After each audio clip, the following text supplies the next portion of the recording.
அங்க பாரு. அக்கா, ஆஹா, ஸ்ரீனிவாச கல்யாணம்.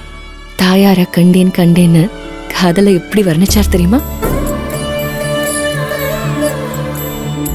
தேவி வடிவம் கண்டேன், வைடூரிய மேனி கண்டேன், பிறை போல நெற்றி கண்டேன், மங்கள நாயகியை மனம் குளிர கண்டு மகிழ்ந்தேன், மனதில் நிறுத்தி மாலையிட்டேன்.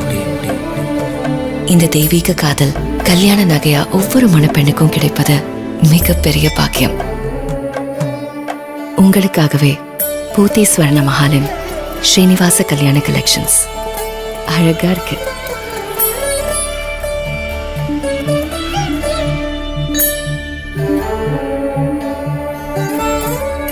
பூத்தி ஸ்வர்ண மஹால், இது பரிபூரணத்தின் அடையாளம்.